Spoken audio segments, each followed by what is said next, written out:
Sua família é ícone do teatro brasileiro. Ela está no ofício cênico profissionalmente desde os 13 anos. É atriz e diretora com um vasto currículo de valiosíssimos trabalhos. Conquistou prêmios muito significativos.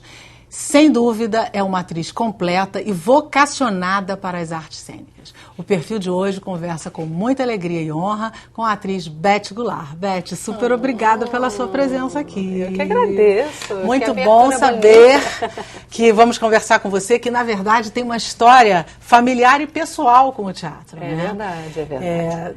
Ser filha da Anissete e do Paulo já traz já vem com uma dinastia por trás, né? Um significativo valor, né? Com certeza, com certeza. Eu diria que faz parte da realeza. Né? Eu comecei a trabalhar, na verdade, na barriga de minha mãe. Né? Minha mãe e meu pai, na época, faziam um trabalho na televisão, que era um seriado de televisão chamado Dona Jandira em Busca da Felicidade. E aí minha mãe engravidou de mim, falou, poxa, eu engravidei, melhor parar o programa. E aí o autor falou, não, eu vou engravidar a Dona Jandira, qual o problema? E aí, assim foi, ela engravidou, o personagem engravidou também, e ela foi trabalhando grávida, até que ela chegou uma hora que tinha que me parir, né? Tinha que nascer, e ela saiu com 8 meses de gravidez para eu nascer. E segundo a minha mãe, eu ganhei muito presentinho de fã, que ela acompanhou falou, a minha... Ela já me contou essa história aqui, é lindo isso, né? Gestação. Porque as pessoas então, acompanham, lindo, ficam com carinho com o personagem, né? Isso é maravilhoso. Então, você foi criada ali ouvindo as vibrações das câmeras de televisão. E logo depois você chegou lá, né? Porque você criança já gostava de brincar de teatro, eu brincava né? de teatro. Antes dos 13 anos. Exato. A primeira vez que eu pisei no palco, eu tinha 3 anos de idade. 3? 3. Nós estávamos em Curitiba, morávamos nessa época em Curitiba, e mamãe estava dirigindo um teatro infantil, o Boi e o Burro, a Caminha de Belém. E ela precisava de 2 anjinhos pro presépio.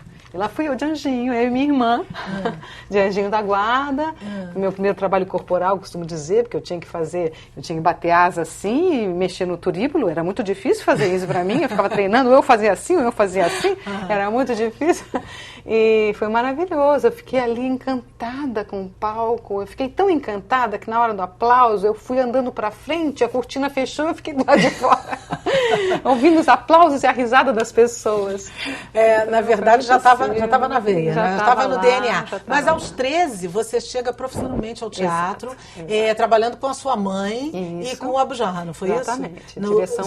isso? Os efeitos do raio gama nas Margaridas do Campo. Nossa, é um nome enorme desse espetáculo. Um texto muito lindo do Paul Sindel, ele ganhou o prêmio Pulitzer com esse texto, inclusive, e era um espetáculo muito bonito, um espetáculo dirigido pelo Antônio Abujamra, em que estava minha mãe em cena, minha avó, e depois a minha irmã acabou entrando também no elenco. Totalmente familiar. Totalmente familiar, produzido pelo meu pai, então foi? Totalmente familiar. E como é que foi essa experiência de trabalhar logo de início com a tua mãe, que já tinha um nome? Porque a Anissete já era uma atriz conhecida, conceituada quando você começou. Sim. Não era uma atriz que estava chegando. Como é que foi essa relação para você? Não, na verdade, a proximidade com o teatro era muito... fácil, comum na nossa casa. Nós acompanhávamos os trabalhos deles, mesmo antes de estarmos trabalhando. Então, eu frequentei muita coxia de teatro. Eu ia assistir ensaios deles no teatro. Então, o Abujamra assistia os meus teatrinhos de brincadeira na casa de meus pais. Então, um dia ele chegou para mim e falou assim, você vai estrear comigo. Eu falei, quando? Eu falei, quando tiver a peça certa, eu vou te procurar. E aí, esse espetáculo realmente tinha um personagem que tinha a minha idade. E era uma relação de mãe e filha. Só que era uma mãe horrorosa, o personagem da mamãe. Era uma mãe, assim, déspota, sabe? Invejosa. E a menina era um talento na ciência. E a mãe não aguentava aquela inveja da menina. Tinha uma relação muito conflituada com ela. E, obviamente, a mamãe era minha estreia. A mamãe tinha uma preocupação maternal de querer ver se eu estava fazendo tudo direitinho, se eu estava indo bem. Ela não conseguia se desvencilhar da maternidade para fazer aquele personagem. E eu via que aquilo estava atrapalhando a mamãe.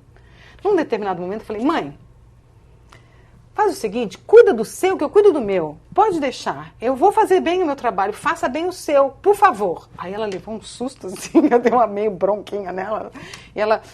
Mas aquilo foi maravilhoso, porque realmente ali ela se desligou então do meu trabalho e fez um trabalho maravilhoso. Ela ganhou todos os prêmios nesse ano. Ela me contou que nesse ano ela ganhou todos os prêmios por esse trabalho e ficou assim.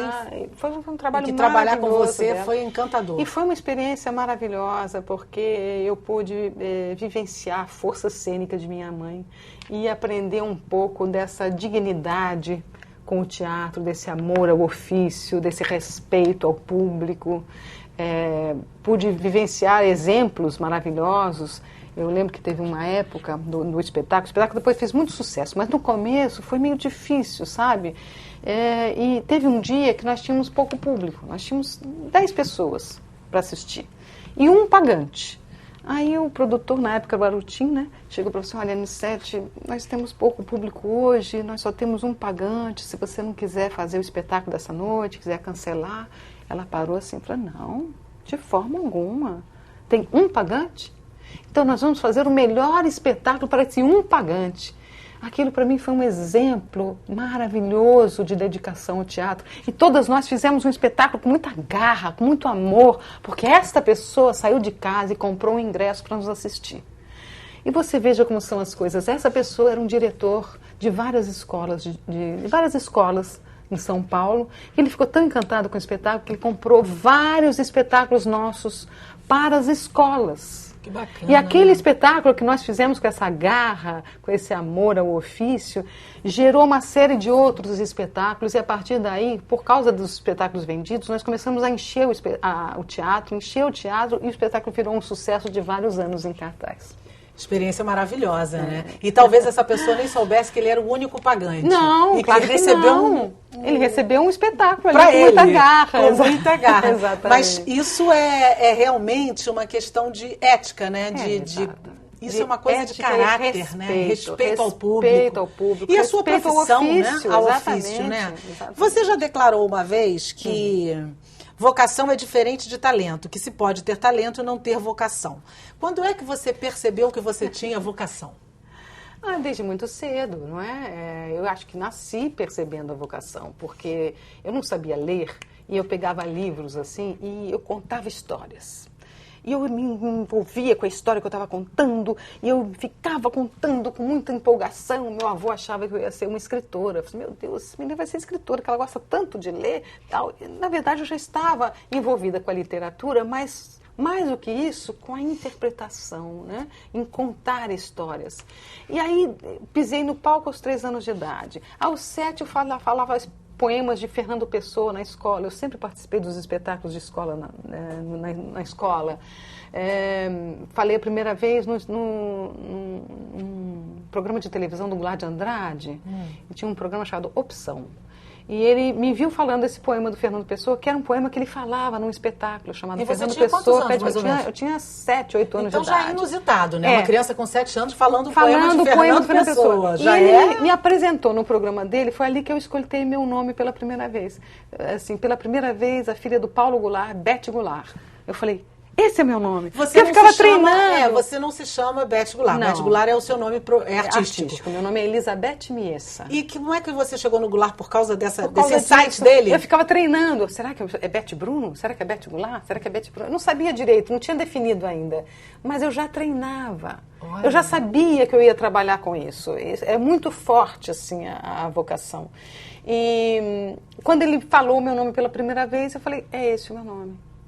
Então, quando chegou aos 13 a oportunidade de eu estrear profissionalmente, eu já tinha definido que seria esse o meu nome. Você teve medo para começar a trabalhar como atriz por ser filha do Paulo e da Anissete, já estar, ser dois ícones do teatro, da televisão? Eu sempre fui muito ousada. Eu me jogava para fazer as coisas, sabe? Eu sempre tive um impulso muito grande de realização. Porque quando eu fazia essas brincadeiras, eu não tinha um texto, eu juntava as pessoas, eu gostava de lidar com o imprevisto, com o inusitado. Então eu juntava as crianças e perguntava: o que você sabe fazer? Eu sei falar um texto, você vai falar um texto. Falar uma poesia, vai falar uma poesia. Eu sei cantar uma música, vai cantar uma música. Eu sei dançar uma música, você vai dançar. E você, não sei fazer nada. Você não sabe fazer nada? Não, você vai dublar. Eu botava uma música, a criança dublava e eu criava Já é seu lado diretora aí, já é seu meu lado criativo. diretora. Eu já criava ali uma sequência de ações cênicas com aquelas crianças. Eu fazia um espetáculo. Então eu descobri que mais do que só interpretar, eu tinha um impulso criativo muito forte. E isso não se segura, não se mede. Você tem uma necessidade de realização. Né? Então eu não tinha esse medo de, porque meus pais, não sei o quê. Porque esse impulso sempre me levou adiante, me levou a escrever, e ele acaba sendo mais me levou a forte que compor. você, né? Assim, ele vai porque é mais forte do que você, eu. né? Quando a pessoa é vocacionada... É uma necessidade existencial de a vocação fazer é isso. É. Você vai além de você ser... Inclusive, você rompe obstáculos, né? Que você deve ter rompido alguns, certamente. Sim, eu sabia sair fazendo os meus trabalhos, né? Sair correndo riscos, né? Dirigindo, fazendo roteiro, escrevendo, colocando as minhas ideias. Claro que isso veio depois de um tempo, mas na adolescência eu já fazia isso com poesia, eu já fazia isso com música, eu compunha muitas músicas. Você meu quarto você fechado. gravou alguns CDs, né? Você chegou a ter esse gravei. lado cantora, né?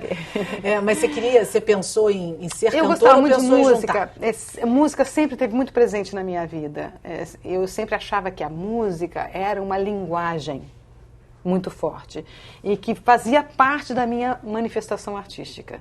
A música, o corpo, a dança, de alguma forma a minha formação passou por isso. Eu sempre fui muito curiosa, eu sempre tive muita vontade de fazer, fiz muitos cursos na vida. E isso para o ator é fundamental, né? Fundamental. Essa curiosidade do saber, do se aprimorar. É, né? Uma inquietação, eu sempre tive uma inquietação muito grande que me levava a essas experiências. Então eu passei por muitas escolas diferentes na minha trajetória que me deram uma certa bagagem para eu poder hoje ter uma linguagem.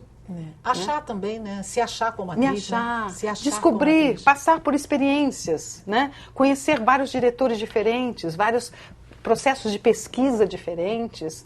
Então, eu fiz um ano de Butô para fazer meu primeiro espetáculo solo, por exemplo. E Butô é uma dança japonesa, depois Hiroshima e Nagasaki. Então, assim, que tem uma carga emocional muito grande, que pede uma entrega. Você tem que estar em estado alterado de consciência para você chegar ao estado de Butô. Então, foi uma experiência maravilhosa para a minha vida. Eu fiz um cabaré, que foi um musical, por exemplo, que eu tive que aprender a sapatear, nunca tinha sapateado na vida. Isso é muito legal, enriquece muito. Tudo enriquece. Nossa, deve dar, aí depois dá um repertório fantástico. Exatamente, no final das cada contas. experiência que a gente passa na vida vai somando.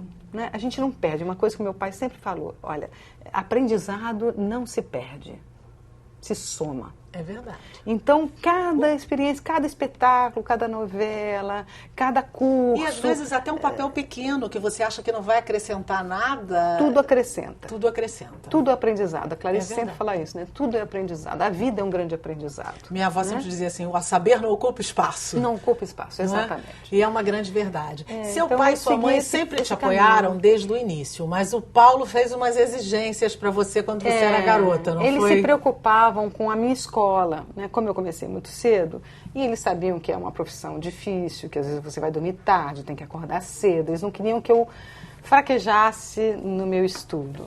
E eu falei, não, pai, é um compromisso que eu assumo com você. Eu vou ser uma ótima aluna, porque para ser uma boa atriz, a gente tem que estudar. Então, eu vou estudar a vida inteira. Não se preocupe com isso. É um compromisso que eu assumo com você. E ele viu que eu estava séria, realmente eu sempre tive excelentes notas, sempre Você cumpriu? Em primeiro lugar. Cumpri, com prazer, porque assim, eu gosto de ler, eu gosto de estudar. Eu acho que estudar faz parte do ofício da atriz. E da diretora depois, né? Mas começa com o ofício da atriz. E esse processo de estudo, de imersão numa ideia, num personagem, é muito enriquecedor em todos os sentidos. Né? Com certeza. O estudo é fundamental para tudo, Para né? tudo. Mas você conseguiu conciliar, porque na adolescência é Consegui. meio, né, tenso, né? Estudar e ter a vida que a vida que segue, né? Mas passear, eu sempre fui muito séria, sabe? Na minha adolescência, mais ainda. Eu costumo dizer que eu fui ficando mais velha, eu fui rejuvenescendo, rejuvenescendo. Quando eu era nova, assim, eu fiz uma música, inclusive, que falava isso, moça velha. Eu era uma moça velha. Eu era muito responsável, sabe? Então, eu tinha, assim, horário, eu tinha que estudar, tinha prova no dia seguinte, era prova no dia seguinte. Eu entrava num processo de imersão. Levava muito a sério, né? Mas isso é fantástico, porque agora você pode se dar o luxo de dar uma relaxadinha. Exatamente, eu fui ficando mais velha, eu fui relaxar. Acumulou bagagem, exatamente, né? eu fui dizendo, não, errar é bom. Porque no começo eu não me permitia errar. Eu tinha uma rigidez que me atrapalhava, inclusive, porque eu era extremamente crítica comigo mesma. Continua? Continuo, mas aí eu aprendi que a gente tem que ser mais maleável na vida. Né? Até porque todos erramos, né? Exatamente, faz parte da vida. A gente aprende mais com erro até do que com acerto. Com certeza. Então, eu passei por alguns erros no meu processo profissional necessários, importantes.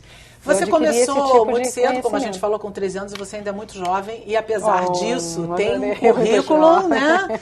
Um currículo invejável, que tem atores aí com muito mais tempo de profissão, que não tem nem metade dos prêmios, da consistência do seu trabalho. Sim. Por onde começa o teu processo criativo? Ele vem mais pela técnica ou pela intuição? Mas você vai responder já já. A gente vai fazer um pequeno intervalo e a gente volta com mais Perfil e Beth Goulart para você. Não sai daí que é rapidinho.